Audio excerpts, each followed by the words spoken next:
Fair use. Fair use. Educational, entertainment purposes only. All right. Cassie on the stand. We pulling up our boy Academics, King Act. I might get through the whole 23 minutes. This ain't the right one. The other one I was looking at was an hour, so we're gonna get through the 23 minutes. Make sure it's the right one. That was before. That's before. Somebody said, "Ag, you talking too much. Play the video." What this video is about the Diddy stuff. I just seen y'all keep talking about the Tory stuff, and I just want to be very clear on it. Like, great press conference, but I'm having measured expectations. This appeal might take a month or two more to hear an answer. Could it work? It could. It could. I say 20 to 30%. This new evidence is not in the appeal. It's not in the appeal. I think they should find a way to put it in. Relying on the governor. Good luck with that. I don't think so. Now, what I do think this does, on a PR level, I think the support for Tory is at an all-time high. And perhaps that could petition.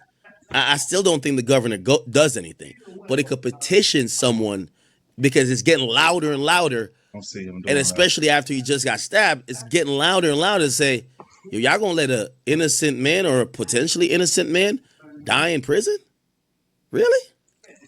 Y'all not gonna cross your T's, dot your I's? What I think is gonna happen, and by the way, it happened already where the Attorney General of California had to respond to the habeas corpus. The Attorney General works for Gavin Newsom. I don't know if y'all know that. Attorney General respond to Tory Lanez. Look, California Attorney General responded to Tory Lanez claiming that the gun used in the shooting is missing. They said they refuted his claims, claiming the gun is still in custody. They Lanez claims of, yo, the prosecutors are failing to produce the evidence. They said, it's false, right? And I think some of the stuff they said, hey, listen, it's not. Hold on, man. Hold on. What the hell? Man, this ain't even my video, bro.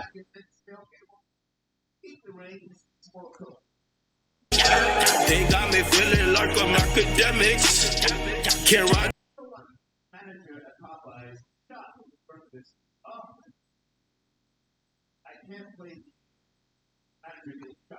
Here it is. This is. They got me feeling like I'm academics. This is. Can't ride no. What's good?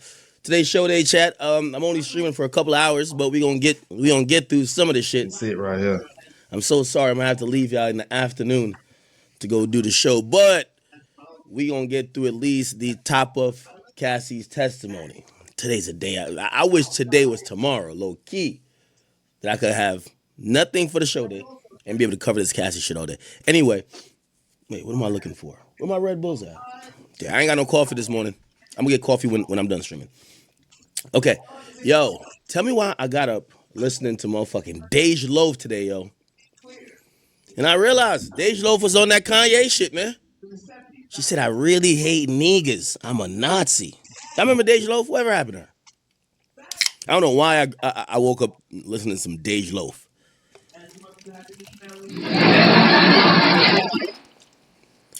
That's when, y'all remember when Dej Loaf was with Dirk? That's when Dirk was in a soft boy era. Is that a thing?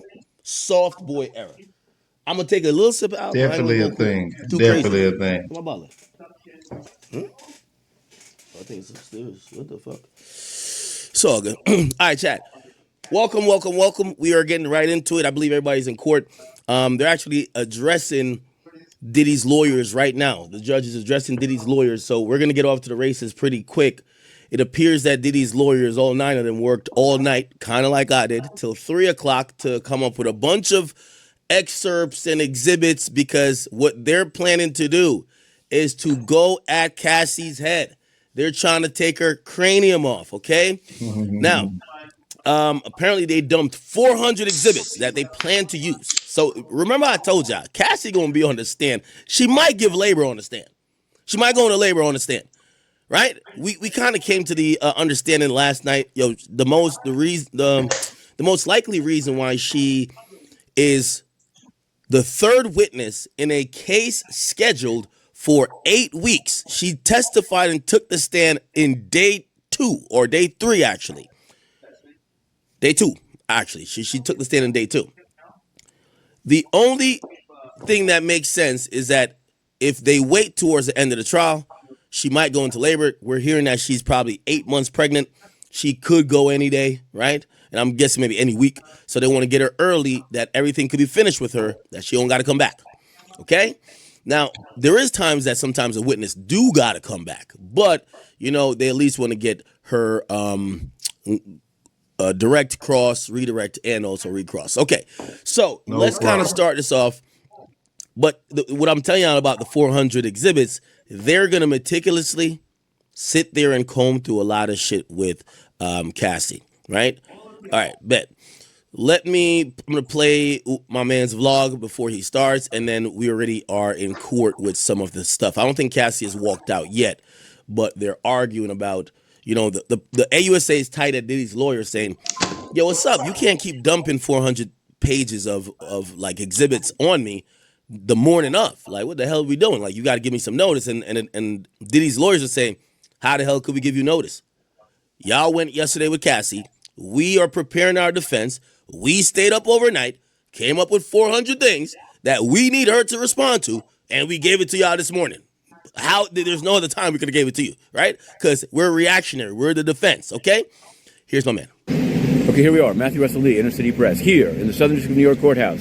Today, Thursday, May 15th, 2025, we're covering the Sean Combs trial. It's misty out here, but we're going in early. Why? Because after yesterday, the direct examination of Cassie Ventura ended. There could have been cross-examination. It was only 4 o'clock, but they got into it. It's not my birthday yet, chat. The birthday is on the 17th. My birthday's on the 17th, so my birthday's in 2 days. A big dispute about what the And I'm turning 30. cross-examination can include. Can it include prior sexual acts? It involved Mr. Mark Agnifilo, lead counsel for Sean Combs, saying, if you were just going to say, are you effing somebody, that's not about an act. It's just a colloquial way that people say, are you cheating on me? And jealousy is a big part of the defense. The prosecutors and lawyers for the victims, including Douglas Wigdor, who was on the scene, said, no, you cannot ask about these prior acts. And there's a specific federal rule of evidence about it. Okay, so that's why they were getting to the federal rule of evidence. Douglas Wigdor, who's on the scene, I have an interesting question. I'll post to some whatever litigator that's actually there. Or if we ever get the inside scoop. Remember, we got the confirmation. Cassie got $20 million. So remember, she wanted 30, files a lawsuit, she gets 20, right? I would think how these usually work, the lawyer get like 30 to 40%. Okay? I think in this case, he probably got 30%. 30% of $20 million, that's $6 million. That's a heist. That's a heist. Now, I have to believe he's not charging her to be at this trial. Keep in mind, he got the settlement already, so he's good. But I guarantee, you just got her the bag. You want to make sure the bag is still secured. So now she's going through this. I guarantee he's showing up right here. It's not necessarily pro bono, but I think he's using that $6 million. Like, I'm gonna just use that as payment. So her civil attorney is showing up. I don't know if it's for emotional support, even though supposedly she's the dude is offering some legal support to Cassie. And I gotta imagine the 6 M's he pocketed. So the way it goes, Cassie would get 14 M's. He gets 16. He gets 6 M's, okay? When all these lawyers, the ambulance chasing ones, even the ones that don't, I don't think Douglas Wigdor is an ambulance chasing lawyer, they all want their 30 to 40%. That's why they're going dumb hard, okay? Some I've heard some lawyers only get 20%, depending on the amount. But anyway, let's say 30%. $6 million, yeah, I'd probably show up too. Rain, sleet, or snow. I might be with Cassie in the goddamn delivery room for $6 million. Holy. So it's all very interesting. The problem with it is that they're saying it can only be resolved in the robing room out of the public view. So we're heading in to cover, I guess, from the outside that, but we will be definitely covering the cross-examination in some detail. There's a lot of things going on. We put them up. We put some analysis on Substack. We put some documents on Patreon, and we were going to be back. Why y'all keep saying I'm pushing 40? I'm definitely not pushing 40. Don't push a decade on me, okay? Okay? I'm just gonna go towards the decade I'm closer to. Back, tweeting away. There's also extra subscribers for a little bit of analysis. In any event, this is the big thing here. As you'll see when we get to the courthouse, there's a huge. Late last night, there were people camped out in tents and little pods. So it's something else, is all I can say. I was just thinking this morning, imagine if Combs were not in detention, it would be a mob scene with people yelling "Diddy" in the front. Now, of course, there are other cases, and we're covering them closely. On the New York corruption beat, Sacavino, interestingly enough, the man from the fire department, the government was only asking for 30 months. Not only, but they were asking of this selling of expedited review. Of course, some mayoral debates, but 9 to 5 at least, it's all Diddy. Now, in a sort of bigger world, SDNY judge Helverstein, who it was wheeled out to him, the Tren de Aragua / Alien Enemies Act case, flown out of the SDNY. So there's that. We cover the United Nations. David. Yeah, Matthew Russell does a really good job. Salute to him. All right, bet. We are locked in. And this is what's going to be happening in court, and we are in court. Okay, so this is the cross-examination. Let me make this a little bit smaller for y'all. By the way, I want everybody to check in. Where are you repping? What the fuck is this? Is it that? Where are you repping? Where are you from? What you doing? Shout out to all my truck drivers, man. This is, hopefully y'all niggas not in traffic, man. I fucking hate traffic. Anyway, cool, let's see. All right, so this is before the cross-examination. They're just handling some really, they got to handle these matters before you bring in the witness, and of course, then the jury says. So Cassie's lawyer, Douglas Wigdor, I told y'all, listen, at minimum, let me even take that money down, right? At minimum, he got $4 million. That's 20%. Like, no lawyer is going to represent you in a possible legal proceeding unless you're just paying them flat out. And keep in mind, Cassie was broke. So Cassie was broke as a joke. And I'm pretty sure they probably looked at Cassie and said, yo, if you asking for 30, we don't even want to pay up front. Just give us a percentage of what we get for you, because we about to go at this nigga. Okay? So let's say even 20%. That's $4 million. So 20% would be 4.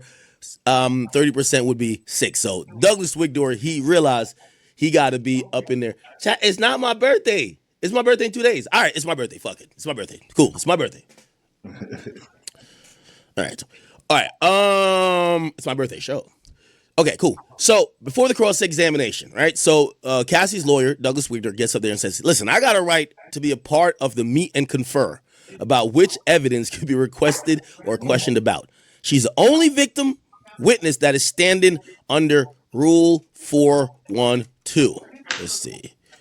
Rule 412. Oh, it's a federal rule of evidence. Okay. All right. Okay. So, yeah. Her lawyer is pushing for his input in this criminal case. And granted, this isn't between Sean Combs, Cassie, and the government. It's between Sean Combs and the government. However, he's trying to protect Cassie. Honestly, I keep telling you, I think there's a bunch of things that haven't been brought to light. And as much as we're hearing embarrassing things about Cassie, I do think they have made sure, I think AUSA alike, and also her lawyer is making sure that certain things probably still don't get out of there. I know you think everything's being bore all, but I don't think that's the case at all. The judge says we got to move forward. So it look like they're kind of like shooing away Cassie's lawyer. Like, get the fuck out of here, nigga. All right. Any other issues, Ms. Slavic? And this is the AUSA. It says, as we noted in our email to the court early this morning, and it says, no, judicial documents are not put out in the public document. It says, we might get a sign from Miss Estavo who will cross. Okay, so now we figure out who will cross. So Miss Estavo, let's Google her again. Google up. Diddy Estavo. So this is a woman who's going to be Estavo? Am I saying the name wrong? Probably, right? Let's see. So I want to Google the lawyer that's going to be doing this heavy lifting. Anna Estavo. By the way, she's from a New York firm, Harris. Oh, I don't know. It looks like some Russian last name. Let me just Google her real quick. Anna Stevo. This is her right here, chat. This is her. Okay. I mean, it's Yeah. fitting. You're going against 6 white women. You get your Yeah, own we white woman. need her. Fuck it. Yeah, we You got need her. yo. You got to get your own white woman to combat the white man. It's milk on milk violence, man. That's right. Milk of magnesia, or it could be almond milk. I don't give a damn. Diddy probably said, Brian Steele, you chill. You're a pit bull. Mark Ignifilo, Yeah, keep you him said in I the got a cut. baby off from Costco. You shut up too. And probably looked at he has a black attorney that says, hell no. Hell no. You look like the nigga who I used to bring in the room to fuck Cassie. You seen the guy, you seen the sketch of the porn star, right? Philip? He's a bald guy now. Got like a little, hammerhead. Pause. Extra pause on that. But he's like 40s, he's in his 40s now. And Extra pause he's on that. the guy who was the jury sees as the male escort. So I could imagine he's like, yeah, I don't want my black lawyer now questioning her. So let me just use this woman. And I would imagine this got to be a strategy that was planned from the get-go. This ain't no, let's plan this at 4:00 last night. I got to imagine this was months ahead where they're like, yo, what are we going to do on Cassie's cross? And they probably planned this out carefully. They probably did mock examinations. When you get to trials like this of this magnitude, right, especially ones where, I think this is the biggest moment in the trial, of course, unless Diddy takes the stand. If Diddy takes the stand, internet shut down. Facts. That would be one of the biggest moments ever, right? In at least, let's say, entertainment, television, court type of shit. But that remains to be seen. Right now, this is pretty much the biggest moment in this case. So I would imagine they hired her just for this, right? And it looks like this team of litigators, everybody has a role. We're seeing everybody jump in. Xavier was objecting, and he was the main one who was going over with, was it Flora? I think it was Flores. It was Flores, but it might have been Philip, which was a sex worker. That was his part. Then he got out of there. We saw Brian Steele handled Flores, actually. So we had Xavier who did Philip. So the second witness, which is Julian Phillip or whatever his name is, not Julian Phillip, I'm sorry. Daniel Phillip. That's the sex worker. They used to call him Jules. Jules, yeah, that's Xavier his name, Donaldson Jules. handled that. Brian Steele handled the first guy. And then we keep hearing either objections or potential appellate issues get brought up by Alexandra Shapira. I'm not going to lie. His team, everybody has a role. It's not just 9 lawyers all trying to do the same thing. We all know, if anybody watches basketball or shit, if you watch even football, if everybody needs the ball to shoot, you probably ain't going to have a team that win. Word to LeBron. You get what I'm saying? You need the people who are, I'm going to just be in the corner. I'm the person who I'm only here to get rebounds. And it appears that Diddy's team seems kind of organized where everybody is jumping in.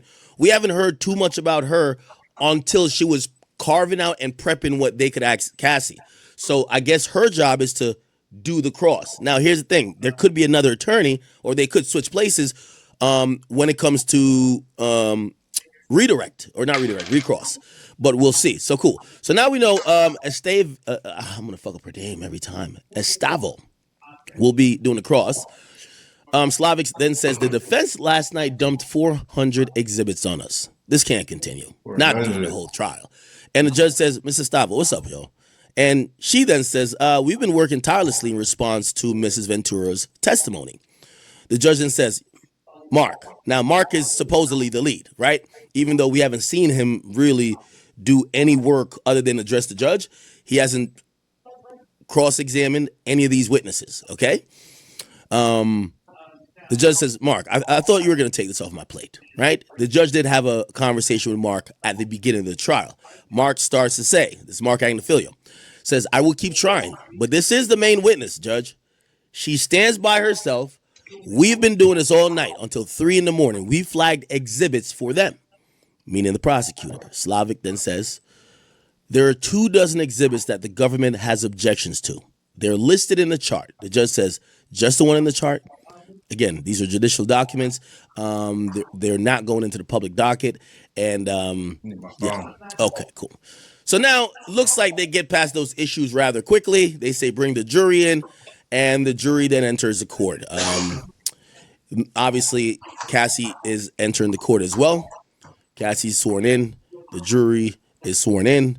And basically, they're beginning. So this is the start of Cassie being cross examine. So it's like they say, Miss Ventura, did you love Diddy? She said, I did. They said, for 11 years, did you take care of him? She said, in some ways. Gustavo then says, Freak off, did buddy. you call him larger than life? She then says, I did. Okay. All right. Now, again, we're going to be waiting about 2 to 3 minutes between every update.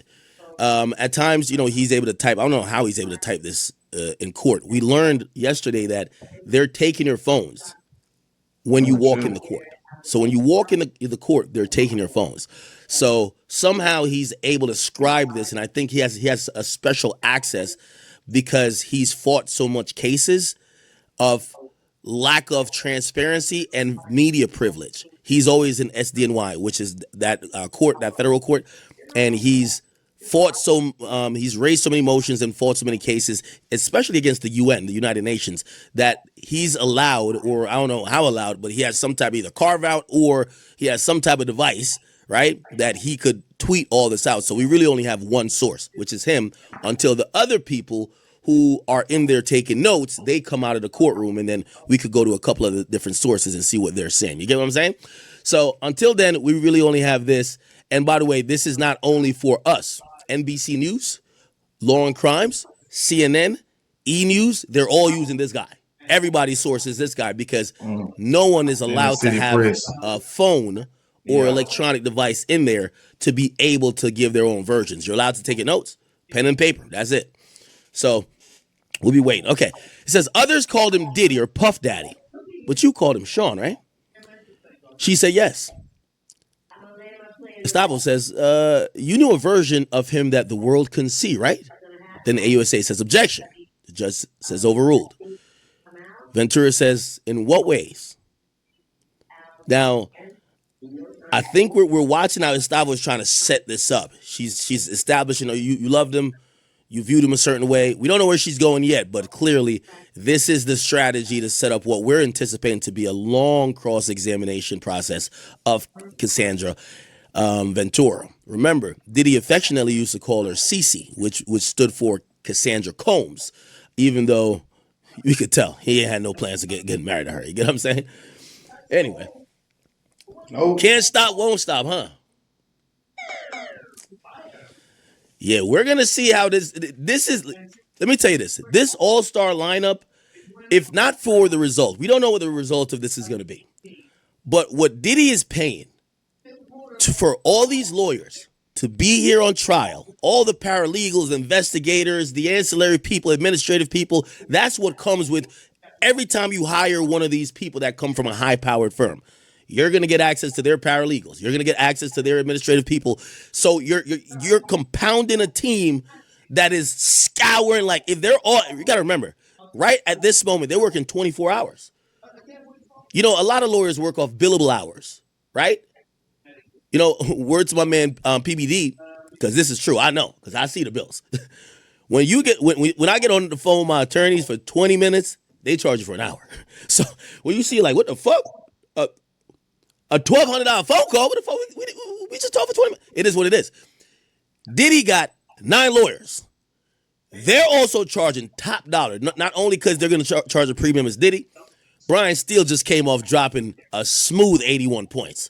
He's charging top dollar. Mark Agnifilio is dropping top dollar. You have Tenny. You have all these other people. But also, then you got to think about it. Diddy's paying for a PR firm. Diddy's hemorrhaging cash right now. Not saying he doesn't have it. He did liquidate a bunch of things. And I think he prepared a war chest. Remember, he was trying to sell the plane, trying to sell the house. He also got a new mortgage. He refinanced, so he took some equity out to get liquid that he could start paying some bills because he knew there ain't no more Ciroc or there's no more Diageo deal. The music industry shit still pays him, but you might need some excess of cash to shut some people up, to do whatever. And trust me, there's investigators out the ass. There's lawyers out the ass. I would imagine this trial is probably costing him, gotta be I gotta imagine $100K a day. This is gonna be a really, this is gonna be really one of those. If you ask me, this is just, I know I paid to. I have good lawyers. They're like top tier.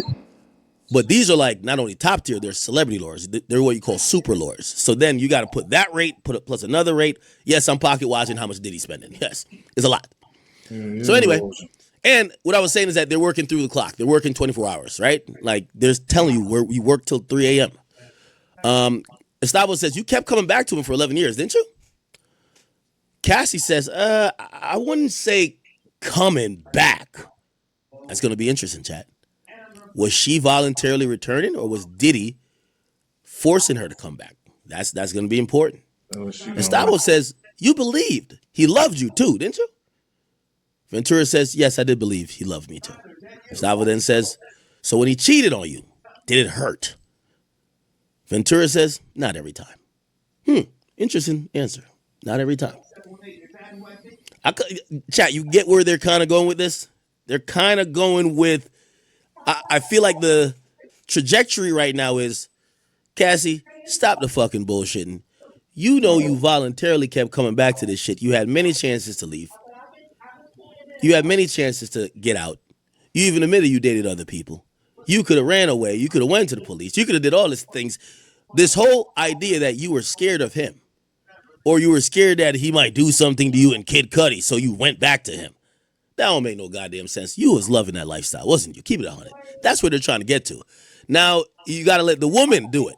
Can't let a pit bull like YSL Steel handle that, right? Cool. Here we go. YSL Steel. Estavo says, bring up this defense. Exhibit, and they're bringing up an exhibit now. The AUSA says, objection, which we're going to hear a lot. Because remember, you have to enter some of these things in evidence, and they're not in evidence. And remember, there's 400 new exhibits that supposedly the defense wanted to do. The judge says that's true. That's not in evidence. So because it's not in evidence, they could have her refer to it, but they can't put it up on the screen for the jury to see. It says, Miss Ventura, just read it to yourself. Why did you send this message? She says to let him know I was going to dinner. Okay? All right. We're going to see, Chad.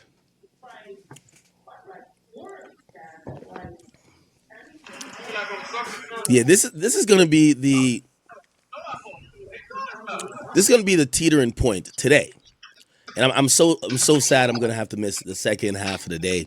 But this is going to be the teetering point for this case, because if they start to break Cassie and they basically turn her statement yesterday or her testimony yesterday, which came across as I was hopeless, helpless, and I was down bad.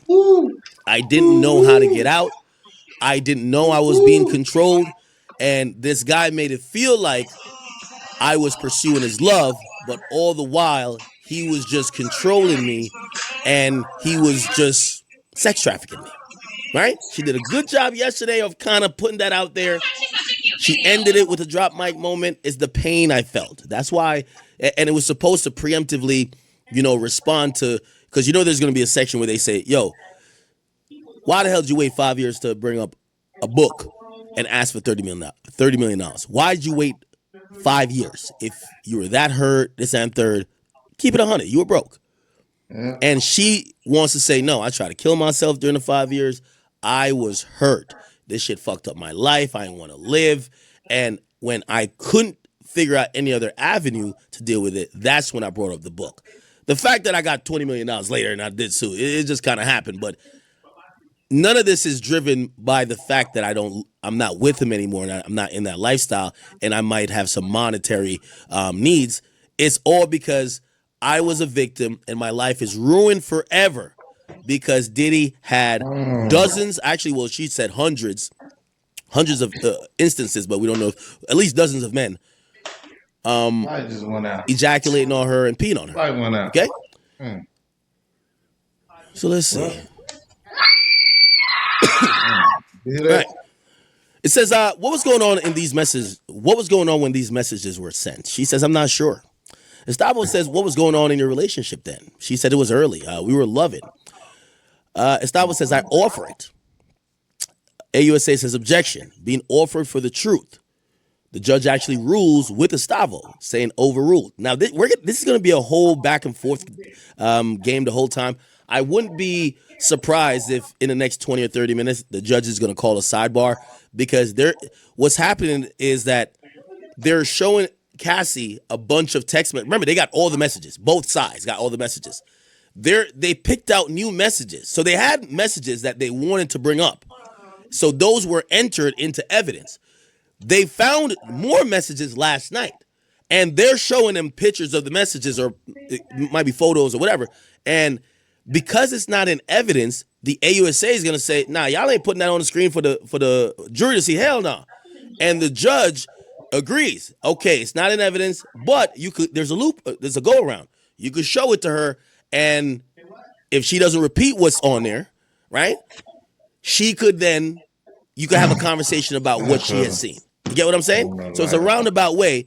And this is where the AUSA is kind of pushing back on this. Estavo is kind of trying to get her way, and the judge is going to either have to overrule or sustain it every single time. So now it's a real back and forth game. It's like tennis at this point. So we're going to see how this gets played, right? Now, also, you got to remember, Cassie said it was early in the relationship. She did testify very early in the relationship. Things seemed like pretty perfect. It's a honeymoon phase, chat, right? It's a honeymoon phase. 7 years in, she had claimed that she voiced frustration to him, like, yo, all we do is freak offs. You get what I'm saying? It's like, y'all ever get with a new chick, and for that first like week or month y'all together, y'all doing X, Y, Z, y'all all over the place, y'all outside. Man, you with this chick for 2 years, man. You're like, man, leave me alone. I'm playing the game. We ain't doing nothing for 3 weeks. That's just what it is. So it looks like they got into a routine, but at least up front, Diddy was probably whining and dining, showing her a good time. She was buying into this, like, oh, this is going to be life forever. And 6 months into the relationship, or maybe a year, she gets introduced to this idea of freak offs. They do a freak off once. And I would imagine Diddy didn't say, let's do it again the next day. He probably chilled 2 months later, maybe knowing freaky ass nigga Diddy. He probably waited like a good 2 weeks and then be like, all right, let's do it again. And then it probably got more and more frequent, and they stopped doing all of the other things that she probably was interested as, like, remember, she was a 22-year-old girl at that point. Now, her life was all revolving around the freak offs, and she tells him 7 years later, like, yo, bro, all we're doing is fucking. Like, what are we doing? Right? Now, this is where I'm going to ask you guys. Do you think this constitutes sex trafficking? Because what I think what Diddy was kind of doing was like what a lot of guys do to a certain extent. I'm not saying every guy does what Diddy does. As things became more mundane later in the relationship, and all they're doing is freak offs, Diddy is starting to almost like let her know, don't worry, like, yo, you're Cassie Combs. Like, almost giving her that false hope, like, nah, don't worry about that. We finna get married. Like, we gonna lock in. And that's the type of thing that I believe she was always having that hope that she was gonna either have kids for Diddy. You know, we heard Roger Bonds say that she would ask other people to be like, yo, could you try to bring it up to Sean about getting married to me or having a kid with me? Like, she wanted that. So Diddy realized how desperately she wanted that. And I guess maybe the thirst of her wanting a career also kind of started to dwindle, because Diddy was killing that opportunity. Like, Diddy literally killed her career. It's pretty much facts. Now, you could make that argument and say, well, he gave her a career. That's probably. Did she have that me and you song before Diddy? I think she did. She had it with Ron Leslie, ain't she? Anyway, let's see if we got another tweet.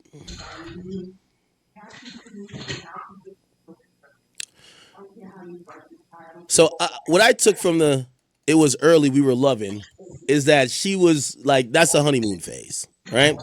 Gustavo says, could you please read? Ventura says, I wrote, I love you. Smiley face, I'll fly anywhere for you. I love you, Cass. Now, this is a good strategy to start out. How you claim you're getting sex trafficked? You didn't want to go to these places. You didn't want to do any type of freak offs. You were doing it against your will, but you're sending him messages saying, I love you. I'll fly anywhere for you. I love you. Now, again, there's still a way to look at this like, hey, she's being coerced. Even though she says this, she's saying this under duress. But whatever. I'll digress on that point. Let's keep it going. Estavo establishes that this is a 2009 email. And AUSA says, objection, hearsay. The judge says, Estavo, ask more questions, please. Again, you're going to keep hearing these objections. And I'm telling you, he's going to go to a sidebar eventually, or at lunch, they're going to argue more about, yo, what's up with these exhibits, right? Estavo says, from BlackBerry, what is BG? BG is baby girl. Okay, baby girl. Baby girl. All right. Baby girl. One thing, and y'all tell me if this is game or maybe this was an attempt at control and manipulation. You let me know. Diddy would have these nicknames for her, and Diddy required her to call him these affectionate nicknames as well. For example, he would call her Cece. He would call her baby girl. She had to call him Pop Pop. Is that game or is that a sort of control? Remember, the nickname Pop Pop comes from her grandfather's nickname, and he supposedly had asked her, what do you refer to your grandfather as? She says, well, I refer to my grandfather as Pop Pop. And he says, you should call me Pop Pop. Remember, Roger Bonds also told us that Diddy was having a conversation with Cassie's dad and checked Cassie's dad and said, I'm her father now. Damn. Is that game, some player shit, or is that control shit? Somebody said, nah, it's just being in a relationship. Okay. All right. Okay. Someone says they watch trafficking documentaries that happen in Romania. And he says, based on what he watches about those trafficking documentaries that happen in Romania and how sex trafficking works, he says he's seen similarities in this and he believes this is trafficking. Now, I don't know if it's the same laws. Remember, Andrew Tate also was accused of sex trafficking in Romania, and they accused him of using what they call the lover boy method. I don't know if that's necessarily in U.S. law where they could like use it in an indictment, but the lover boy method is kind of selling the dream. What regular niggas and players would call selling the dream. You tell a chick like, yo, I can't wait for you to have my kids. Yo, I can't wait till we get married. We gonna buy a house, move in. We gonna move to L.A. We gonna do this. Like you soup her up so much. She's like, oh my God, take the pussy, whatever you want. I'll kiss your feet, whatever. Like God, I just want that dream you done sold me. And then basically in the back of your mind, you be like, yo, bitch, we ain't never gonna get there. I'm just trying to get the box. That is a part that's seen as manipulation. And if it's done in a certain way, all the time, right, where you either extract money from that person or you extract just sexual services in a trafficking way, that manipulation there is something that prosecutors could use in making their case. You get me? But I've seen that in Romania. But just to be fair, I haven't covered much sex trafficking cases in the U.S. Like we usually just do RICO shit, right? Or like gun cases or something. All right. I'm doing good so Chat, far. everybody y'all. everybody got a homeboy that sells a dream. You know what I mean? Like he the type of nigga, he tell a girl he loved him third day in. Yeah, I love you, girl. Damn. Yo, I can't wait for us to have kids. You like, think it's only been a week. Like, well, he telling her that. Yo, you my wife. Like, he don't even make the girl his girlfriend yet. He said, yo, that's wifey. He just start over promising. And women sometimes do fall victim for that, right? Or not necessarily victim, because I want to say, because I think women lie to men too. Like, you know, some people also say, no, that's just lying, or that's just sometimes the honeymoon phase, like just saying shit you might not mean. It doesn't mean you're trying to manipulate, right? It's like you ever been in the middle of sex and say some shit you absolutely don't mean?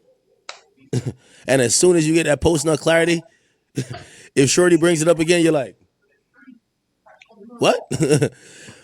All right, we're waiting for the next tweet here, people. Okay. Cassie already had a boyfriend who was a producer when she met Diddy. She wanted Diddy money, so she left her man. Now, that is going to be a very interesting point, chat. The interesting point of Diddy's attorneys trying to make the argument to say, well, Cassandra Ventura is a opportunist. She's someone who chases the bag. She chases the check. She got a taste of the music industry lifestyle and what that opulence and, that rich lifestyle looks like when she got with Ryan Leslie. And every time she tried to choose up, she got introduced to Diddy. She tried to choose up. She did. At times when she thought Diddy wasn't doing it for her, she tried to go link with Drake. Remember, there was rumors she was about to sign to Drake. Then, after years of trying and these guys like understanding what she got going on and it wasn't going anywhere, she falls in love with another guy who probably sold her a dream as well. And then after realizing her game of musical chairs of chasing the bag has eroded, she's now suing, and this lawsuit turned into a federal case. I mean, that could be an angle, right? That could be an angle. You got to tie the part that the only reason why she's trying to get millions is because she's used to the lifestyle and she was chasing the lifestyle. She's just an opportunist. That's a defense angle, right? All right, I don't know why we're not getting another tweet yet. What's going on? What's going on? All right.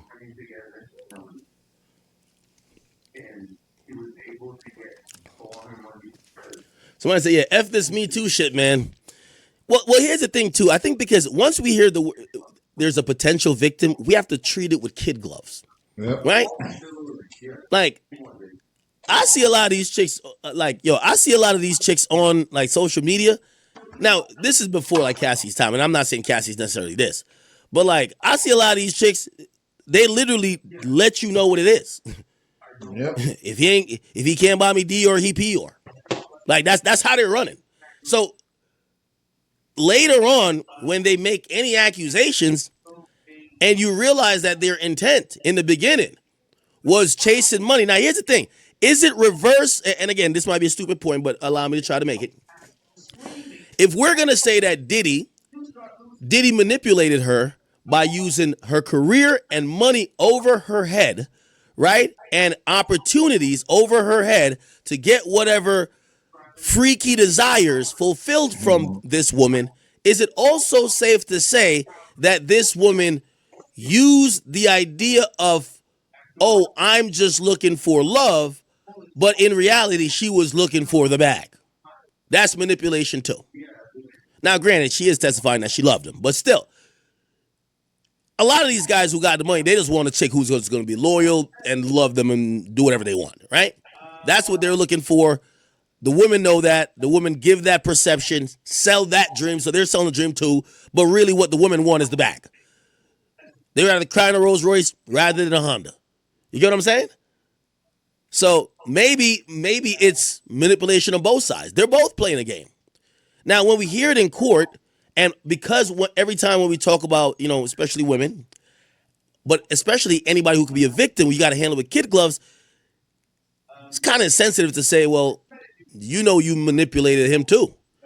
You manipulated him saying you were loyal. You manipulated him saying X, Y, and Z. You were cheating too. So the same things you claim he was abusing you doing, you were doing it too. You put your hands on him. You cheated on him too. You did a bunch of those things, even left him for the trainer. Again, I'm just trying to throw out theories that maybe how people could perceive this. Now, do I think a jury's going to think about it in that way? No, I don't. All right, let's see if we get another tweet.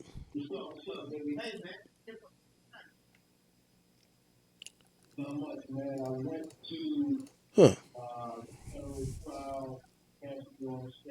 Yeah, give me a second.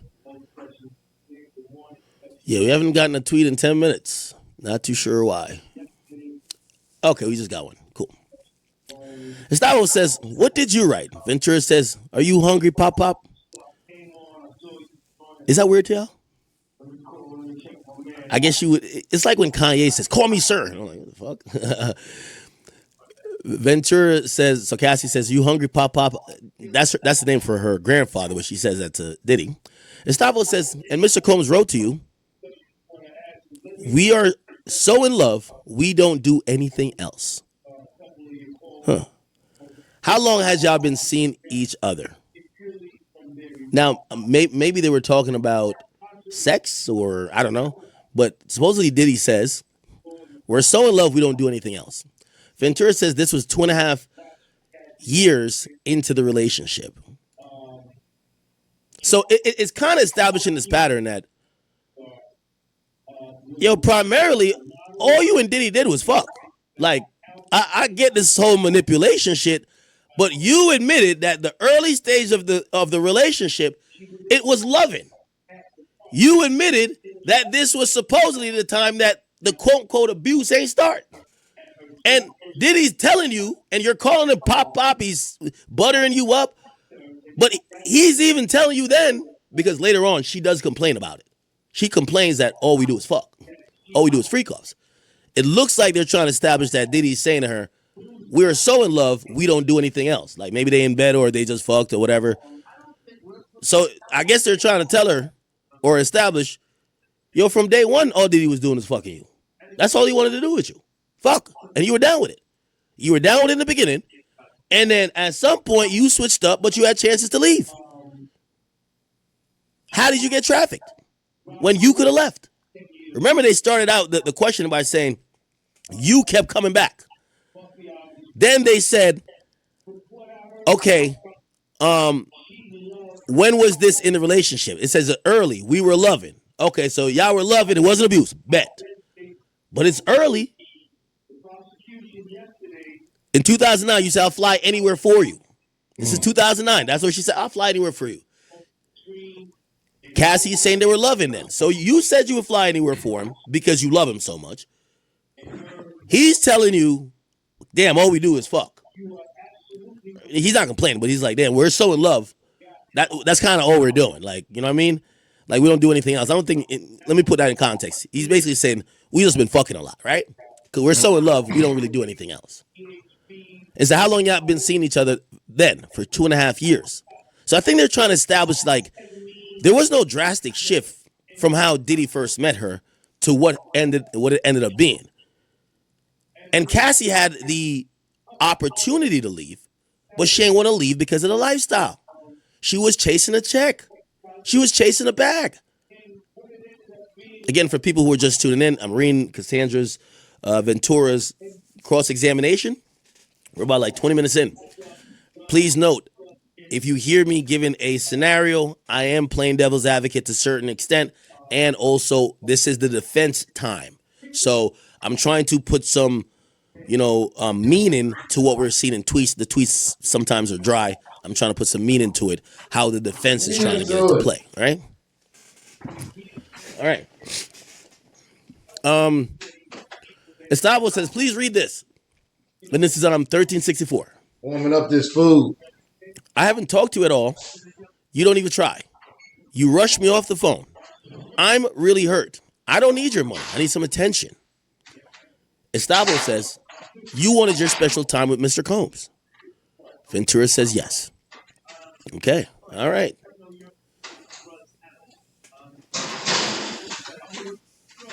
Also, it's very interesting that they put this tweet in there because I guess they're going to also, I'm pretty sure they're going to juxtapose this to later on, maybe Cassie. They're establishing that Cassie initially says, I don't want money. I just want you. And maybe she changes that, they're not going to bring up after the relationship because the relationship is over. And clearly she wanted money then because she asked for $30 million. But maybe towards the end of it, she would ask for gifts in exchange for, all right, listen, I need a bag. Like, we're going to Miami. We're going to do the hotel thing again. All right, I need a bag.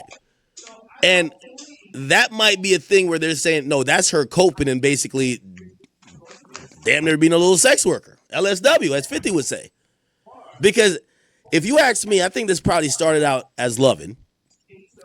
And even if she did want the bag, only an idiot, any chick who really want the bag, who gonna get the bag, don't tell you they want the bag. Like, they just get the bag. They get the bag by getting you, right? They realize you're the bag, they get the bag with you. The bad gold diggers tell you they want the bag. And then they usually get the small bag and get the fuck out of there, right? I could see a world where Cassie wants to sees Diddy as this, not only the bag, but falls in love with him rather quickly. Diddy seems to be extreme with everything. Let's fucking go to Mykonos. Let's go to fucking Paris. We're staying in the best places. Like, she's seen a lifestyle that is above every other lifestyle in hip hop. She has security tail in her. She has assistants that she could order around. And this guy is the representative of that. She loves this guy. She wants him to value her like how she values him. However, over time, she realized he ain't gonna be faithful. He got other hoes. And he's a super freaky ass nigga.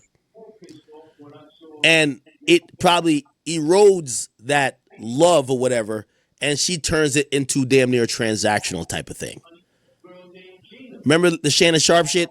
That girl wasn't asking Shannon Sharp for $25,000 a cheek when it just started. Is when it kind of erodes a bit, and she realized, oh, you're just gonna have other bitches. Oh, you're just gonna be disrespecting me. Oh, you're just gonna leak a video of you getting your dick sucked or you fucking on live. I bet. Well, buy me something, nigga. Now it's not about I just want your love. Whatever it is. Anyway, I might be reading too much into it and where this might go, but it is what it is. Okay, cool. All right, Chad. All right. So we are at. It's not 9:07. It's 10:07. I don't know why this is on Central Time. Okay.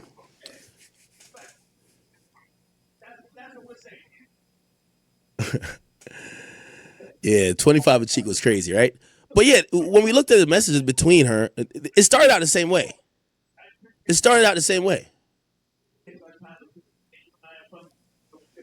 out, and I've seen this before. I've seen this with women with me. You first meet them, they're like, oh, I just love you. It's all about love, love, love, love, love. They catch you fucking two other girls, or they catch you like just being you. After a while, it then becomes, you start to see a little transactional, like that's the women disassociating at that point. They're like, all right, I'm gonna tolerate this shit, but I need this. You get what I'm saying? That's what's happening. Yo, I'm gonna tolerate this, but I need this. Just like how Shorty with Shannon is like, all right, you know, in the outside of, and I know some of y'all might be like, what are you talking about? Here, this is the reality of shit. If Cassie was with a regular boyfriend who brought another man in to fuck her, a sex worker, piss on her, and nut in her, and she wasn't with that, she's breaking up with him. A lot of times, these women know kind of a little bit, these bitches know what they signing up for, bro. Let me tell you this. When a woman signs up to be with like a rich famous guy, you know you're going to get cheated on 30 times. Let me ask y'all a question. All my chat queens and all my chat niggas. If your girl cheat on you, how many are you going to let her come back? Likewise with the females. I'm really asking this to females. If your man cheat on you, how many times you let him cheat and keep letting him come back? In this celebrity world, you let the person come back all the time because you are not trying to lose that whole the trove of wealth or resources the person has, and that's why it gets transactional after a while. So that's why I'm saying we see this all the time. These people just go in for love, but over time it becomes $25K per cheek. Not necessarily $25K per cheek, but you see it becomes, yo, I need this. Because mentally those women are saying, I need that to tolerate this. If I got to tolerate you fucking a bitch on live and doing that, I need some money. That's why you even hear some of these women online, like they'll be like, oh yeah, did you hear Boston Richie girlfriend? He bought my forgiveness. Like she used to be arguing with his side girls and be like, yeah, he sent me 30K. And you get to realize if there were some regular people that had regular jobs and didn't have that amount of money between them, that girl is not going online saying she like bragging about how much she's forgiven him for cheating on her with the other woman. She would just leave. But there's a lot of money involved, right? I hope you guys understand that point. Okay. So Stavo says this. You testified you told him, I love you so much, you make me a better woman. Cassie says, I definitely wrote those messages. Oh, shit. Yo, Alex Fine, you better get her. You better get her, gang. You better get her. Told me I definitely wrote those messages. What? You definitely wrote, I love you so much, you made me a better woman. Yo, Alex, get her. That nigga Alex probably sitting there like Suge Knight, just cracking his knuckles like, yo, what the fuck? I would have dipped out of the courtroom after this. I definitely wrote those messages. Stava says, you wrote, I can't wait until we have a baby of our own. You knew he has 6 children at that time, right? She says yes. What I tell you, chat, they're going to break it down. She's going to start crying in the worst way. Watch. They're going to break it down to her. Start crying in the worst way. Shorty, you just fell for the game. The nigga told you he was going to marry you, put a baby in you. You believed it. You were down for it. You wanted to do shit trying to get it. You could have left at any time. Yep. He wasn't lying. He did plan to have kids with you, but he realized you would cheat on him too. So he ain't want to have kids with you no more.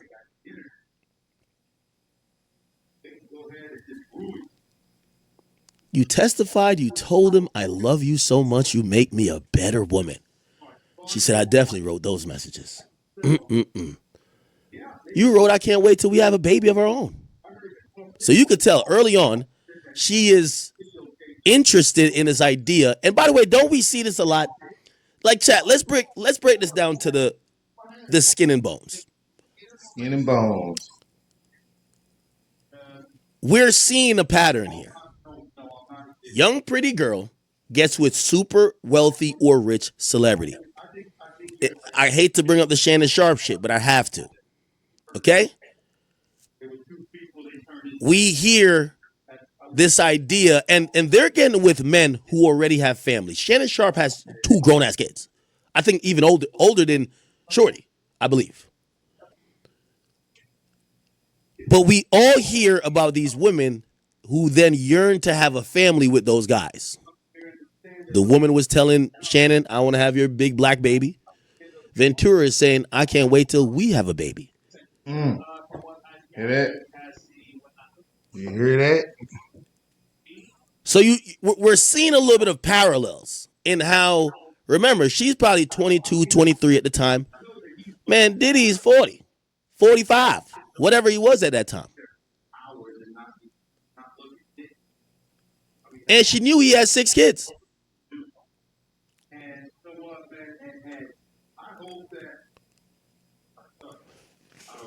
The pattern is these women get with a dude. They do fall in love. But a lot of times the love is represented by the power, the money, the status. You know, even if you want to call them a gold digger, you know, as I said, the stupid gold digger goes in and acts directly for the money. The smart one is going to have kids with you. They both of them are still gold diggers. One just knows you secure the bag with the child. You secure the bag with the child in the ring. That's the real bag secure. Really, the ring is no prenup. That's how you secure the bag. The dummy, the little stupid bitches on social media, they thought they secured the bag with a Chanel on they thing. Or, oh yeah, I'm driving a car. That shit can get repoed. So you see these women, they start talking or bringing up the idea of kids very early. Very early in the relationship. Diddy had 6 kids at the time. Kim Porter, I believe, was still alive. You think that Diddy was thinking about having kids with this woman who, I think we could kind of deduce, this was Diddy's fun girl. Fuck object. Or, as we learned pretty much yesterday or the day before, this was Diddy's beard, if you know that term. The person who could be the conduit and the middle person to hide his homoerotic desires. Diddy wanted semen. Cassie testified to that. She would scoop the semen out of her box and oil it into his nipples. It's different. That's another level. Let's keep it going.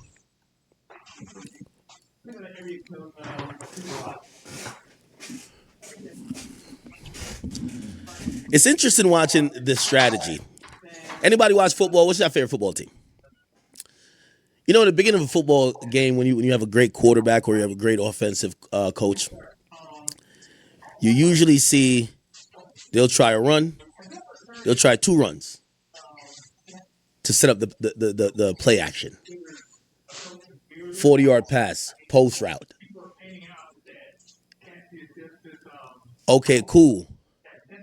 They'll do a few slant passes to set up a misdirection run by like Saquon to the out of bounds, not through the offensive line. If y'all get what I'm saying.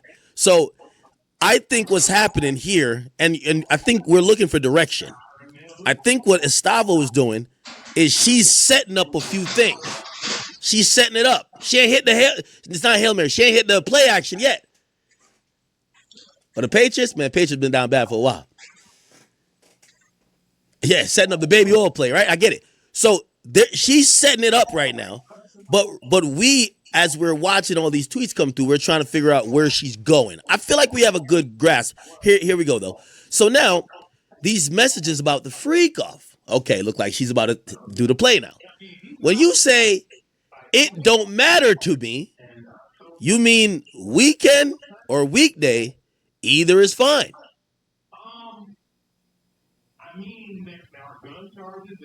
Oh, interesting. Ventura says that's what it says. So she's agreeing with the message. So it looked like there's a message about the freak off where she says, you know, it doesn't matter to me, Sean. You mean weekend or weekday, either is fine. She says that's what it says. Estavo says, Mr. Combs says, maybe we can call Jules. Can you do it? She says yes. All right, chat. It's about to happen now. It's about to happen. They're about to lock in on her ass. So what they set up initially was Cassie even bringing up the idea of family, kids. Cassie saying and volunteering the idea of, Diddy, I want to be with you so much, I'll fly anywhere for you. Cassie, who seemingly is saying, hey, anytime, anywhere, any day, I'll be there. Just bring the baby oil. She was down for the freak off whenever. Wait, what? Says timeout. Where they're getting these texts from? Everyone's devices were seized, and there were subpoenas sent out to phone companies. They have all the text messages between them. Last night, so what happens is you enter text or you enter exhibits into evidence that you plan to bring up in court. Last night, after Cassie got finished with her her direct, they got out of court at 5. Diddy's defense team stayed up till 3 a.m. and came up with 400 more exhibits. We don't know if they're all texts, but these ones are texts. They're using these texts to counteract what she said yesterday. That's their goal. That's their first goal. And then they're going to go into their original plan of breaking her down. So these exhibits and text messages we're talking about, where you're saying where they're coming from, they've always been there. They pulled 400 more of them yesterday or last night or this morning, actually, at 3 a.m.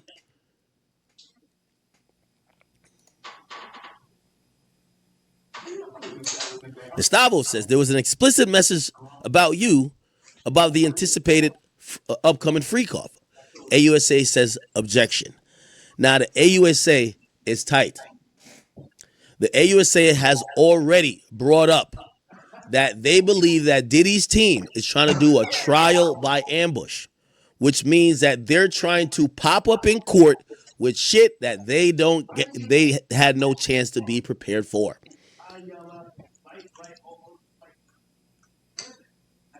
Someone said this trial might be better reading it. Well, if we could watch it, it would have been crazy.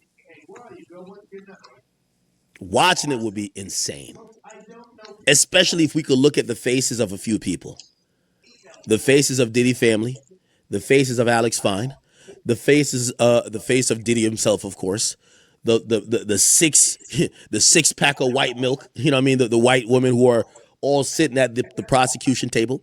The 9 lawyers huddled around Diddy.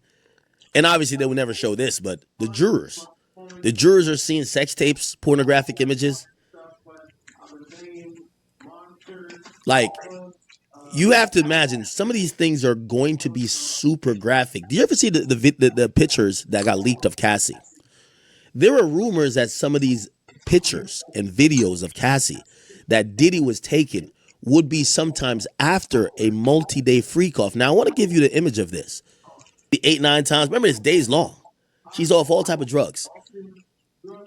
Diddy would have these guys beat the pussy up into submission, tenderize that bitch.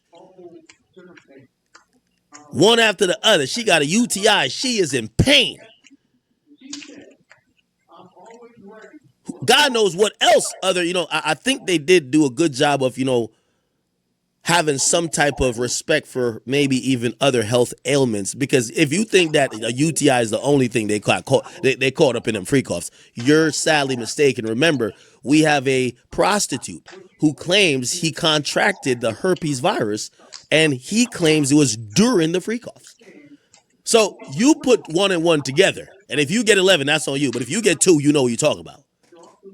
So Cassie was, in her opinion, was forced to perform no matter what was going on. UTI, yeast infection, breakouts, whatever the fuck may have been the situation. And Diddy would have nigga after nigga after nigga. And at times, they said Diddy would say, they said, you can't send a boy to go do a man's job. They said Diddy would say, man, get out that pussy. It's my turn. It's my turn now on some Skip Bayless. It's my turn now. So he go fuck her for a bit. And then sometimes, apparently, he'd be on some extra freaky shit. He'd put a camera there and go watch it from the next room. You know what he was probably doing? He want to look at the man, not the woman. Come on now. But all of these things supposedly exist, and this is why when we talk about, someone says it's probably better reading it. Yeah, we get to do Sports Center shit here, right? Like when I'm here, I get to do Sports Center shit. But if we could watch it, especially if we could see the faces of those people, we ain't even got to see the sex tapes. If you see Cassie with a fucking football-size gaping hole after a 4-day-long, 24/7 freak off just ended,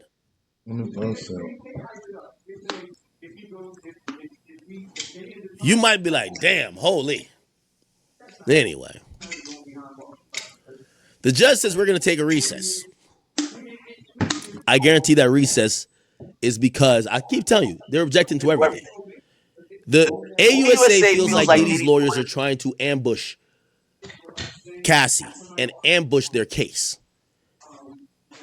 Diddy has 9 lawyers, access to all the paralegals, and they came prepared. They came with 400 new shit today that they got from added on from yesterday. You know what Diddy's lawyers are saying to the AUSA? It's not like we went out and got this independently. You gave us this in discovery. You gave us, remember how voluminous the discovery was. Terabytes on terabytes of data. From security footage to not only that, but also gigabytes and gigabytes of just text messages.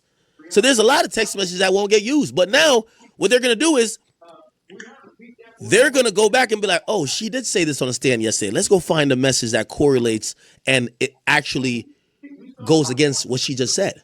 We're going to ask her about that. So they're going to come in every day. And I think the judges said, hey, listen, could you not show up every morning with like a bunch of new shit? They're telling the judge, how can we not? We're on defense. We're reacting to what was said yesterday. It's not like we're bringing some new shit that is just going to be us making our case. We're reacting to this witness and what they said.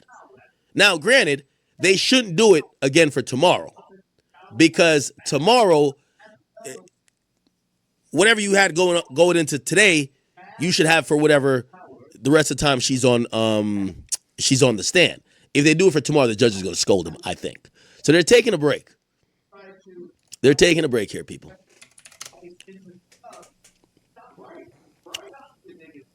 We're taking a break. In New York City. Here we go. Lisa, thank you so much for before where a defense. I believe this recess was called due to the amount of objections. It's been 5 or 6 objections in like half an hour, but really in consecutive basis since they've started talking about these exhibits, which happen to be text messages that were pulled by Diddy's defense team, and they want to establish this idea. And if we could go back up again, the idea that they're establishing is that, Cassie was very into and willing for all of these ideas in the relationship. Now, granted, they did make a note that this was early on. She said we were loving, we were in love. And maybe they're going to use that to be the thing to say, okay, so you're saying that you were not being sex trafficked because you were loving him, but as soon as y'all start cheating on each other and the love starts to subside, now you feel you're being sex trafficked, even though you could have left at any time. Maybe that's the angle they're going with, but they definitely they were trying to establish a few things. Let me get to posting. I wanted to post something real quick. Give me 1 second. I had no idea about this, by the way. Apparently Diddy must have bought her a chain that said Pop Pop, and she used to wear it. I had no idea. By the way, I think this is when she also has a shaved head. I think this is when she has a shaved head, y'all. Here we go. I'm posting it to the by the way, the page that I posted to, this is the page. I only post stuff that we should look at on stream. It's not really a blog page at all. Here we go. So, this is Cassie with the shaved head. And if you notice the chain right here, it says Pop Pop.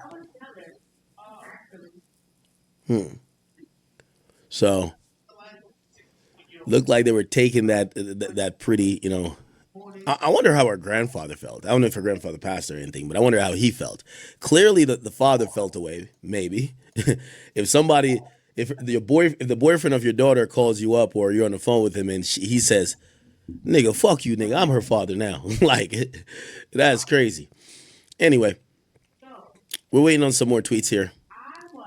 They are on break, but it was established, it appears, or they tried to establish that it said, "Miss Ventura, did you love Mr. Combs?" She said, "I did." She said, "For 11 years, did you take care of him?" She said, "In some ways." "Did you call him larger than life?" She said, "I did."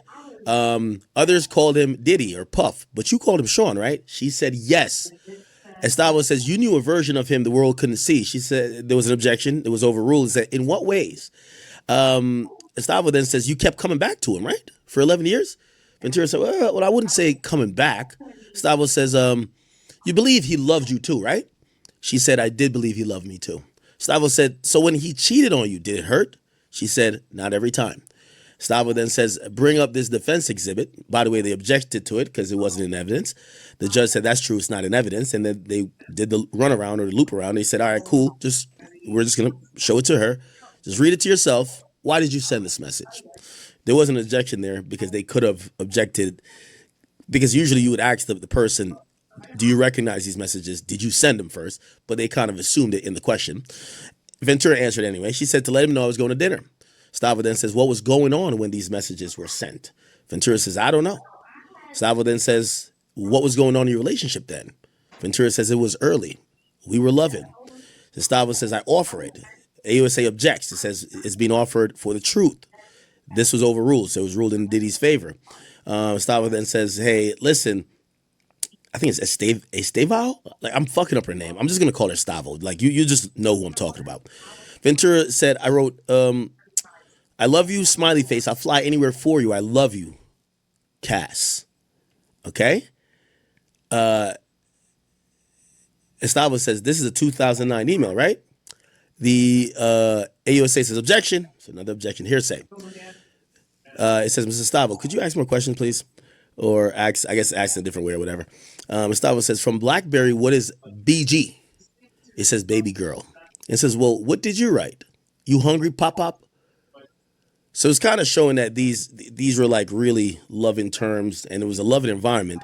And says Estavo says, and Mr. Combs wrote to you, "We are so in love we don't do anything else." How long has y'all been seeing each other? She said like 2.5 years. Estavo then says, "Please read this. This is 1364." Ventura says, "I haven't talked to you at all. You don't even try. You rushed me off the phone. I'm really hurt. I don't need your money. I need some attention." Estavo says, "You want to spend special time with Mr. Combs." Now, I think this is going to be important right here.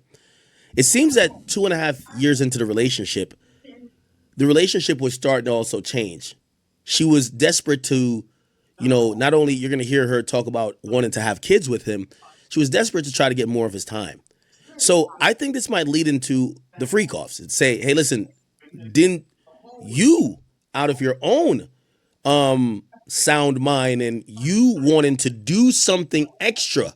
Because remember, she also admitted on the stand, right? So this is why I think they're piggybacking off of that. She admitted on the stand, on direct, she said, I did the freak offs with him because I felt I had to. I felt if I didn't do it, he would do it with another girl. What they're also driving home here is that she was so desperate for attention, she probably would have done things that she may later say she didn't want to do. But did she do it because he forced her to do it? No. She did it because she wanted more access to him. She wanted to have some one-on-one time with him. By the way, it was she also testified on direct that she would get to have one-on-one time with him at times after the freak offs. So it looked like that was her. It's very clear that Diddy wasn't hanging out with her, just hanging with her. Like when he was hanging with her, he was fucking. Like it was, even if you see videos of them, this was before the fucking or after the fucking, right? It looked like she wanted more of his time. And one way to get more of his time, she knows he's a freaky ass nigga. She's like, I'll get down with whatever the freak shit you're doing that we could spend more time. Because you got to imagine, he's probably saying, Sandra, yo, I got to go, like, I'm about to go do something else. She kind of knows like, oh, he about to go fuck another bitch. I'm not going to be around. I want to be around him. So the defense is trying to say she put herself in that position or basically volunteered for these things because she sought his attention. He never forced her. I think that's a good defense. I ain't force you. If put it like this, I don't know. I'm making up something crazy. I know I don't. The only thing I do is drink. Say a chick likes me, right? She really likes me. She wants to spend time with me. I'm a coke addict.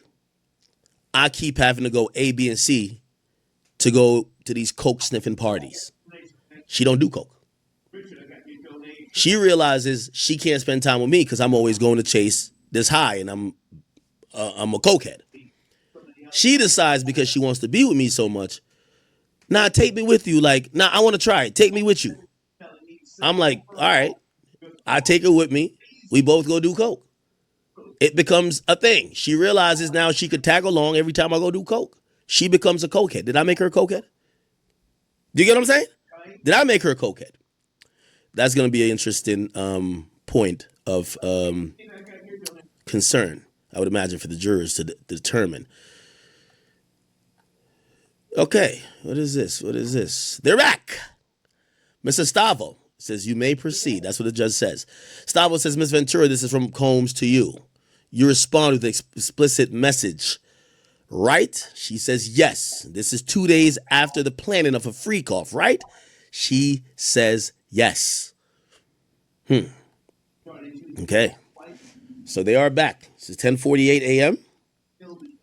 We're going to see where this goes.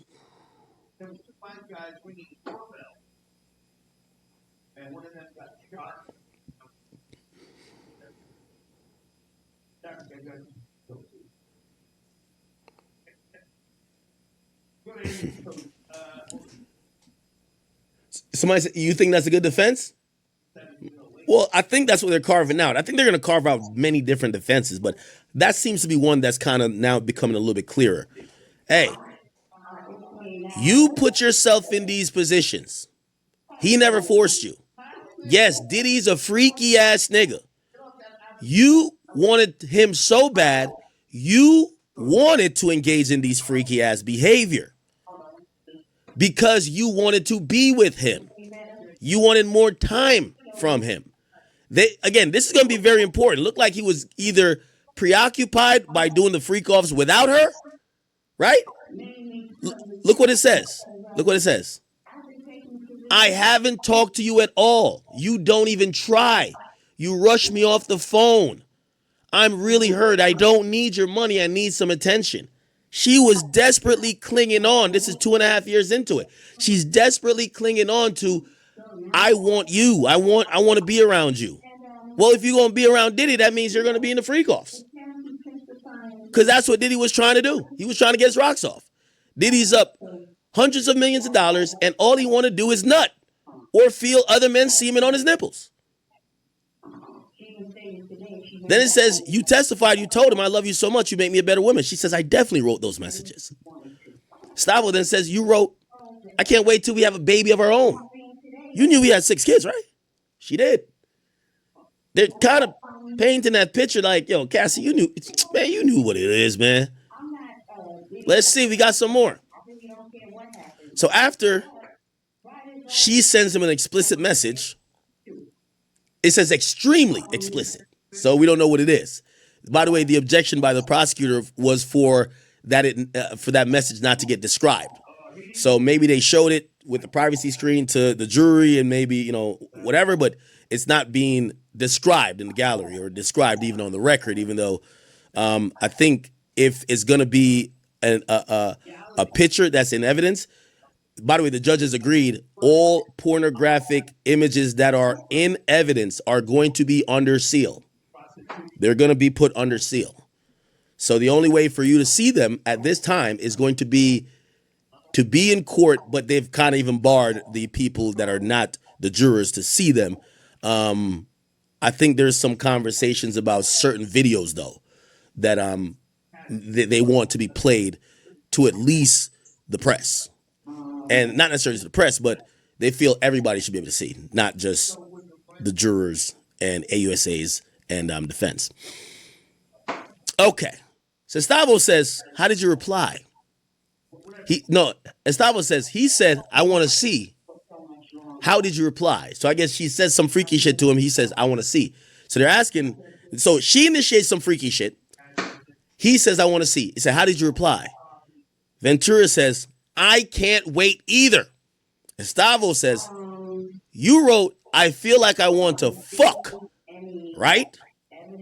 She says, that's what it says. Now, I'm going to be honest with you. That response there, and we've heard her say this twice now. Keep in mind, her responses when it says something about love, she says, I definitely wrote those messages. They start saying things about, so you say you were down for the freak off weekend, weekday, Monday, Tuesday, Wednesday, Thursday. You were down for it anytime. She doesn't say, yeah, I definitely sent that. You know what she says? That's what it says. I think the jury is going to take note of that. This is going against what she has testified yesterday. So even in her demeanor or her words describing or affirming that she said these things, that's what it says. Then they get to hear, you said, I feel I want to fuck, right? That's what it says. Mr. Combs says, I'm so horny I can't concentrate. What do you say? That I'll go to Dwayne Reed for candles, then set up the room. Okay. This is important, chat. This is important. You know what this is saying? You know what this is saying, chat. I'm down for it.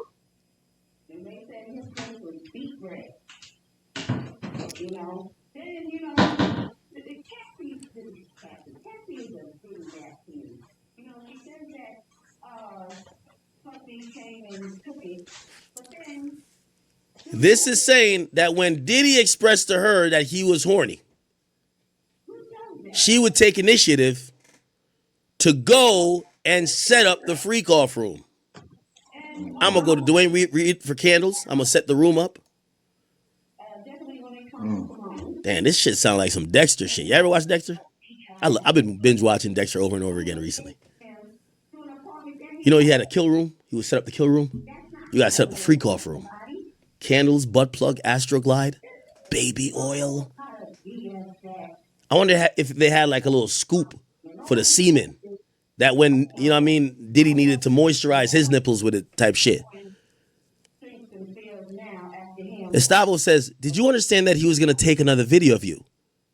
AUSA says, objection, speculation. Says, Estavo, could you move on, please? Estavo says, did you ever ask? Be like, you ask, any pills on you? So look like she's asking for drugs. Now, keep in mind, this is going to be seen both ways, chat. It's going to be seen in the way of Cassandra Ventura. She testified already, I needed the drugs to numb myself. But it also could be looked at on a defense perspective of, so you're the one who solicited drugs from Diddy. Diddy didn't force you to take drugs. Because the understanding is that she was so drugged up, she didn't, even her lawyer said it. Didn't we just hear her lawyer said it? That she was so drugged up. Let's go back to what her lawyer said, chat. Wigder, he says she was so drugged up that she couldn't really do nothing. But now Diddy's lawyers is proving you requested the drugs. Diddy ain't give you the drugs. You asked for them. Box to what's going on there in the coming weeks, but she's. I'm not going to give a date, but that's Cassie's lawyers. You can see in court, she's very pregnant. She's about to give birth, but she's holding up strong. I mean, having to recount what happened during those 10 years and beyond, and talking about her contemplation of suicide. Really just very powerful. What do you think really is the part that got to her? It seemed like she really talked about their love. She really started to break down about how he just wasn't giving her what she needed, and she really felt that they were in love. I think really just she was numb from the drugs that she was taking. She was numb from the drugs she was taking. That's their disposition. She felt stuck. She was addicted. She was numb from the drugs she was taking. But now Diddy's lawyers are proving you're asking him to go get the drugs. Yo, you got any pills on you? Right. You're asking him for drugs. Now, again, I'm pretty sure on redirect, the prosecutors are going to flip it to say, didn't you need the drugs? And who first introduced you to the drugs? Remember, she kind of testified about it before, saying, oh, well, Sean had me try. It don't seem like she was doing all of those drugs before. She probably did some drugs. Here we go. Estavio says, what pills were you taking then? She says, opiates. Estavio says, you deleted videos on your device, right? She says, yes. Estavio says, well, what do you write? Cassie says that I need to feel this. This is my husband, the only one who will see this side of me.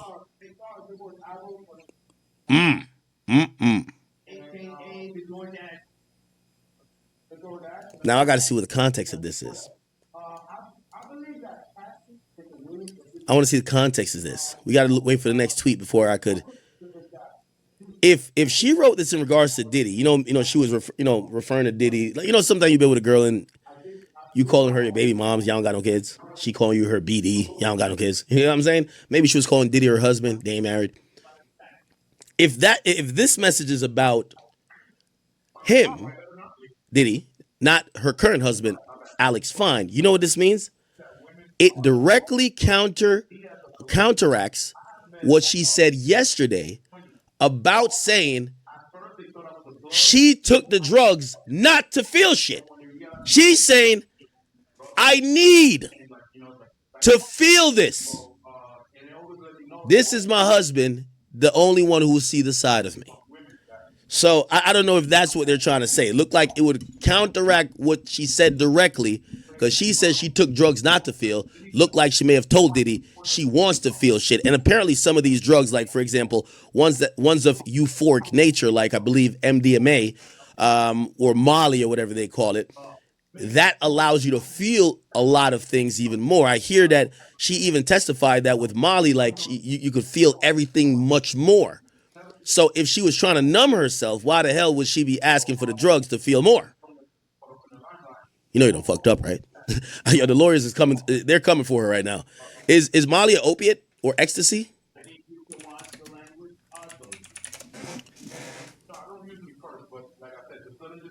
What does opiates do?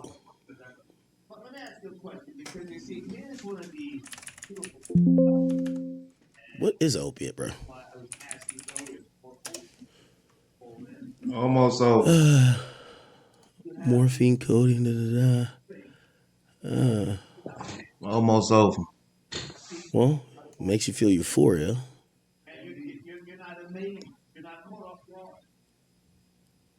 What do you think about the possibility that Cassie is, Perks, those are opiates? got Diddy before Diddy got Cassie? He got by a real bitch. But let me ask you a question though. Wouldn't opiates, right? Opiates works in a numbing nature, right? It wouldn't make you feel more. So if Molly or ecstasy aren't opiates, right?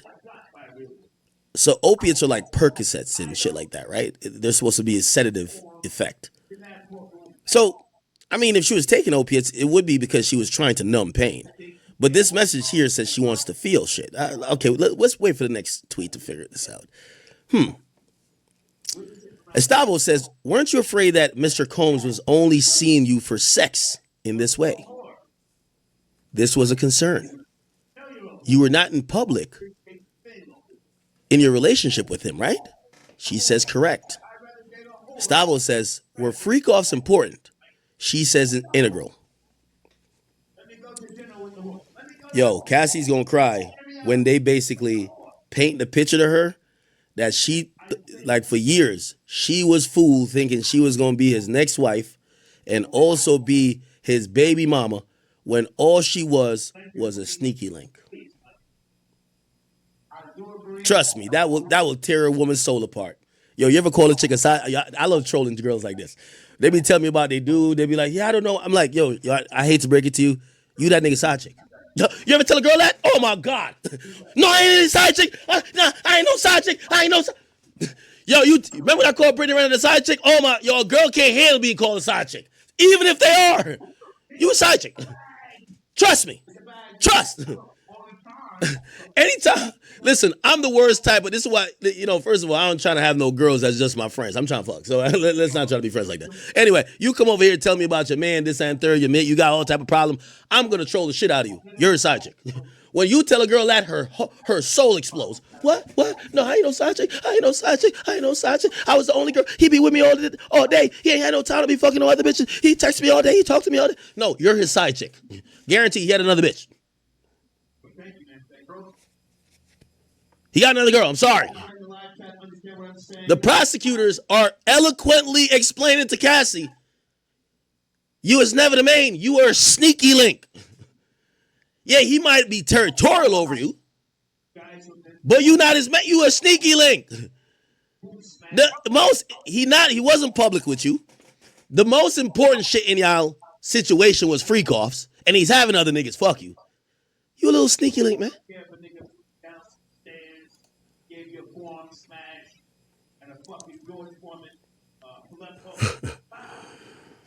All right. I mean, side chicks do be winning, but women all have that main character syndrome. Like, no woman wants to admit their side chick to another woman being the main chick. It makes them feel lesser than. But a lot of times, the majority of women are side chicks. You know what I mean? Ain't nothing wrong with a side chick. Most great relationships have amazing side chicks.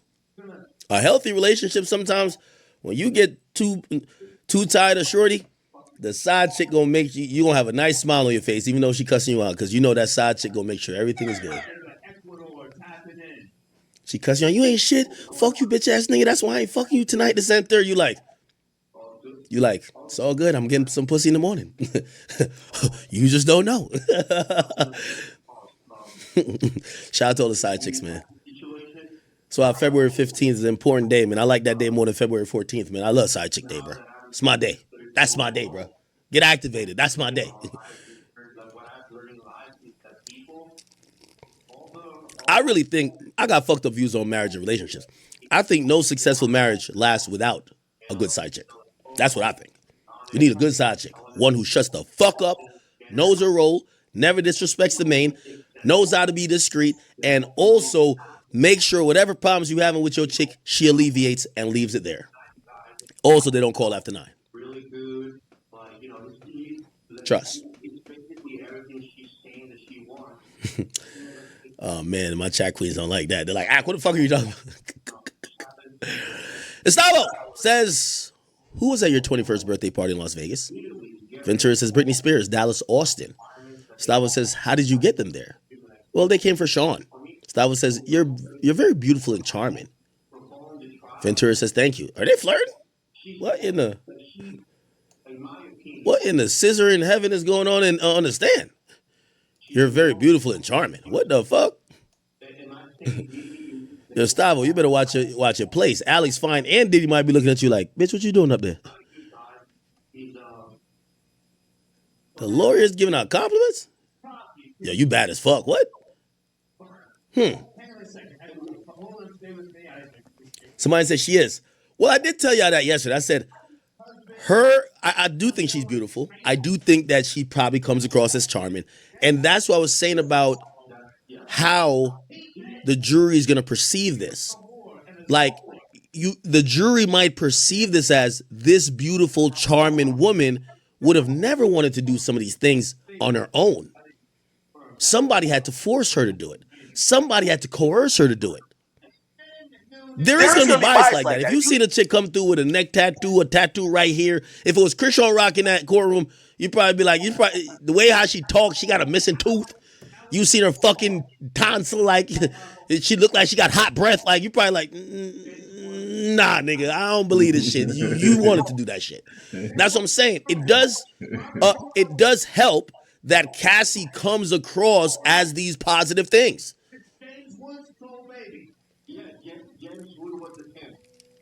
Trini said, I need a wife who could cook something and stop eating body pollutants. Trini, what could you cook? Your name is Trini, so I don't know if you're from Trinidad. I do need a Trinidad. Hey, what could you cook, man? Let me know.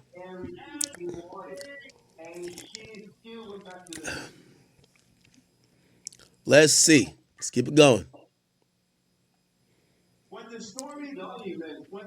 Yeah, why did this come out, though? You're very beautiful and charming.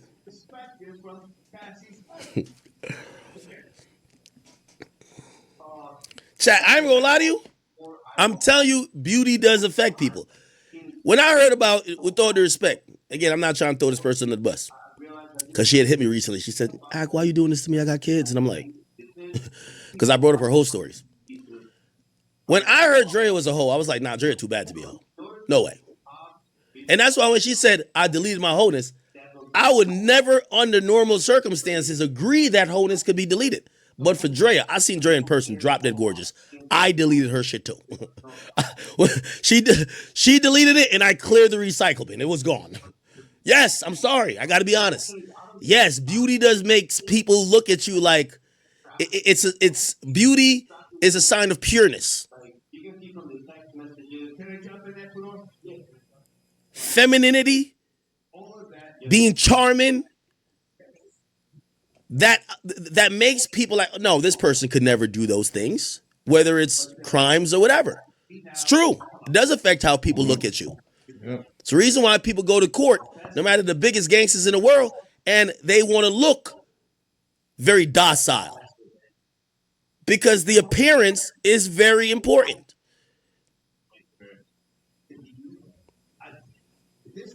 Play the Cassie Official Girl music video. I don't know if I could play the sounds from it.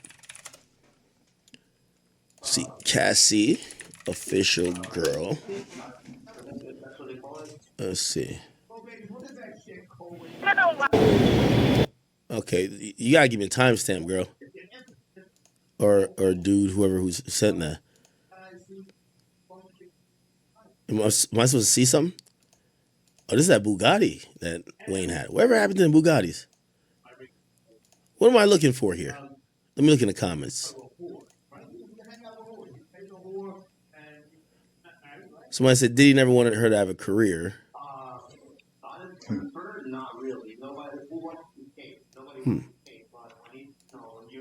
Okay, let's try to get the next tweet. Gustavo says, who's Tommy Mottola? Ventura says, a well-known producer. Gustavo says, were you an up-and-coming star? She says, I guess you could say that. Gustavo says, after you signed with Bad Boys, were things still platonic? She says, yes. Gustavo says, you have a rough performance.